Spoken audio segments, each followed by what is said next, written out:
students, this is the chapter number 6, natural disasters. In the previous video we had studied about the drought disaster, and now today we will study about the flood disaster.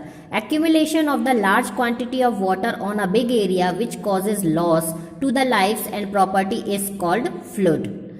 Causes responsible for flood are dams, burns, barrages, etc. are harmed. Increases of silt and soil in rivers, landslides, hindrance in draining of water due to roads or other construction work, sedimentation in dams built on rivers, destruction of environment, soil erosion and soil draining.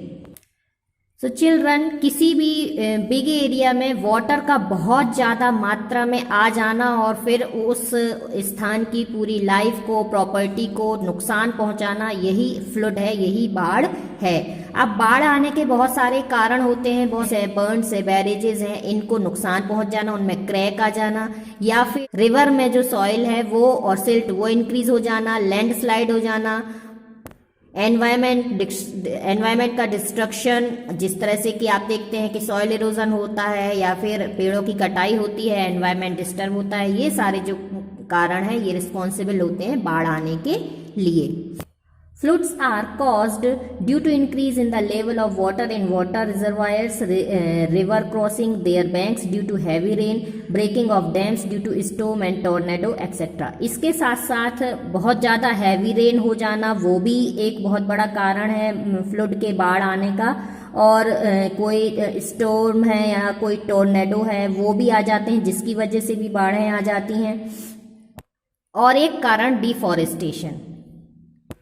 There are some flood regions in India. Floods are a regular features in India. The vast plains and coastal areas suffer from the devastation of flood. Floods are a regular annual feature in the states of Assam, Meghalaya, Arunachal Pradesh, Tripura, West Bengal, Bihar and Odisha in the northeast India. ये सारे areas हैं जहाँ पर जो हमारे भारत में flood जो है वो बाढ़ जो है वो आती रहती है। और इफेक्ट ऑफ फ्लड्स, अब फ्लड के इफेक्ट क्या होते हैं? सबसे पहला तो physical harm, then deaths and public health, hindrance in water supply, crops and food supply, change in the soil structure. तो पहला तो ये है कि फ्लड आने से फिजिकल हार्म हो जाता है। The flood water harm the buildings, some buildings are raised to the ground, there is a danger to lives and property.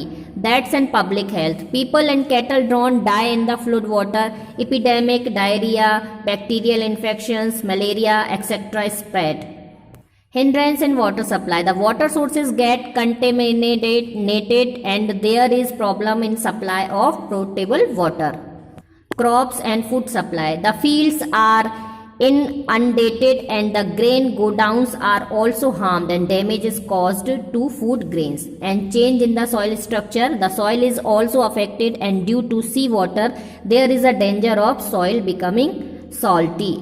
तो ये इफ़ेक्ट हैं जो फ्लड के आने से हो जाते हैं। फिजिकल हार्म तो होता ही है, बिल्डिंग्स जो हैं वो टूट जाती हैं, ख़राब हो जाती हैं, गिर जाती हैं, बहुत सारा डेंजर लाइफ के लिए भी होता है, प्रॉपर्टी के लिए भी होता है, बहुत बड़ी संख्या में लोग मारे जाते हैं और बहुत सारी बीमारियां भी फैल जाती हैं। इसके साथ साथ जो वाटर होता है वो पॉल्यूट हो जाता है और फिर जो क्लीन वाटर है वो सप्लाई करने में प्रॉब्लम होती है। जो क्रॉप्स होती हैं उनको भी बहुत ज़्यादा हानि पहुंचती है, वो पूरी डैमेज हो जाती हैं, और जो सॉइल का स्ट्रक्चर होता है वो भी चेंज हो जाता है। Steps to minimize ill effect of floods. There is a reasonable period warning for floods other than the sudden floods which come due to rain or tornado. In India, the Central Water Board Commission, Irrigation and Flood Control Department and Water Resources Department issue warning regarding floods. Following efforts can be made to minimize the risk of flood in the flood affected areas. अब flood control department और irrigation department जो है, water resources department है, इन्होंने बहुत सारी warnings जो है फ्लड के अकॉर्डिंग ये पब्लिश करते हैं और कोशिश करते हैं कि कुछ प्रयास करते हैं जिससे कि जो फ्लड के इफेक्ट है उनको कम किया जा सके। So these efforts are following. Many reservoirs can be made on upper areas of the river. Small dams should be constructed on the tributaries and brooks so that possibilities of flood in the main river can be minimized. Dense plantation should be done on upper catchment area. In the plains, water can be stored in reservoirs. Attention should be paid towards the safety of bunds constructed. In the plains, water should be stored in reservoirs constructed on unused land. Encroachment of human settlements on the lands adjacent to the banks of rivers should be prevented. Destruction of forest located on the catchment area.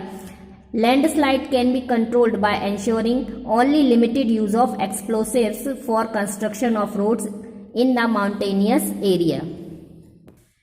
तो ये सारे प्रयास हैं, उससे होने वाले जो नुकसान हैं उनसे हम काफ़ी जो हानि है उससे हम बच सकते हैं.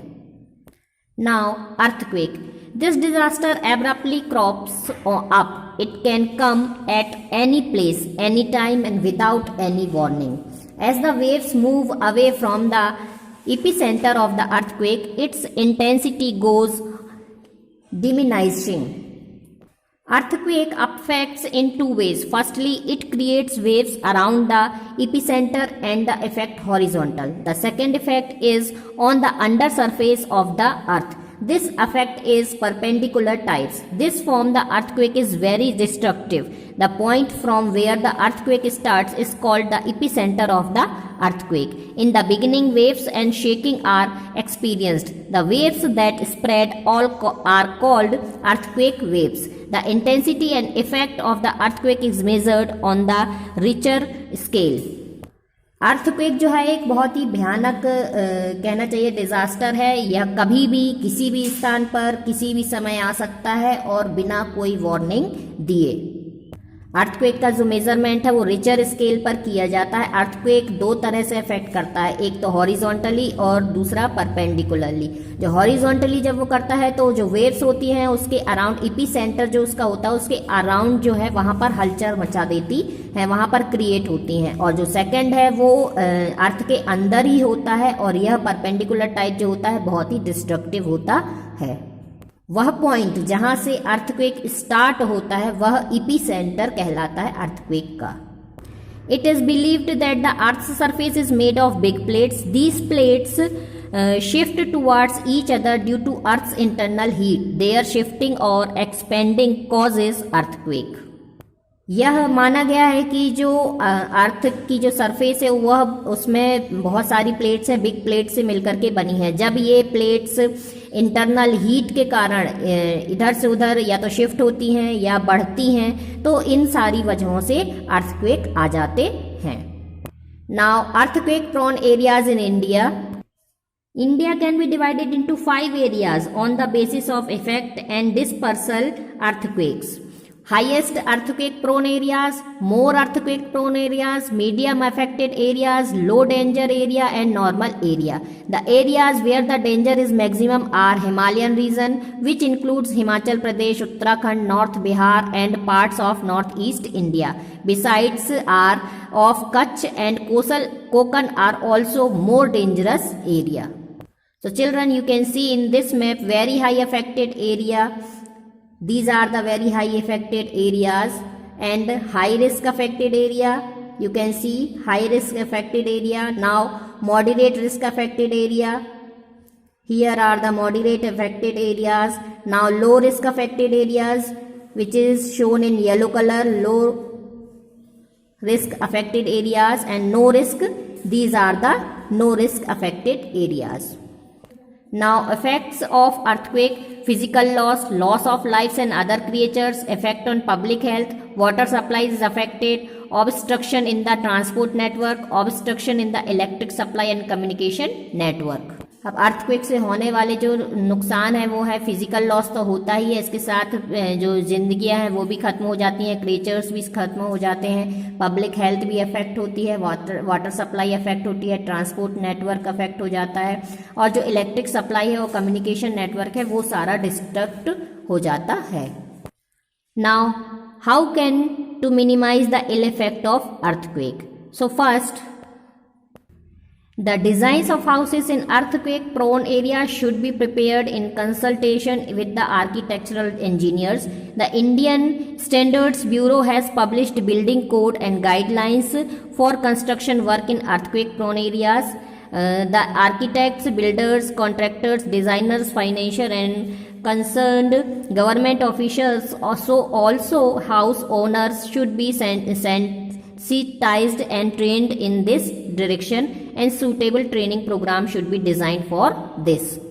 अब अर्थक्वेक को कोई भी कंट्रोल तो नहीं कर सकता, लेकिन जो बहुत ज़्यादा जहाँ पर इफ़ेक्ट होता, जहाँ पर बहुत ज़्यादा अर्थक्वेक आ सकते हैं उन एरियाज़ में इस तरह से हाउस बनवाए जा सकते हैं जो कि अर्थक्वेक को कम से कम क्षति पहुँचाए। इसके साथ साथ जो आर्किटेक्ट्स हैं, बिल्डर्स, इंजीनियर, उनको ट्रेनिंग भी दी जा सकती है कि किस तरह से बिल्डिंग्स को डिज़ाइन किया जाए। और जो इंडियन स्टैंडर्ड ब्यूरो जो है उन्होंने पब्लिश किया हुआ कि बिल्डिंग कोड और जो गाइडलाइन है कि किस तरह से अर्थक्वेक प्रोन एरियाज़ में कंस्ट्रक्शन किया जाए, ये सारी चीज़ों को ठीक से देखते हुए अर्थक्वेक के जो इफ़ेक्ट्स हैं उनको थोड़ा बहुत कम कर सकते हैं, उनसे होने वाले नुकसान को थोड़ा बहुत कम कर सकते हैं। Now landslides. Landslide is also a cause of earthquake. So we will read about the landslides in the next video.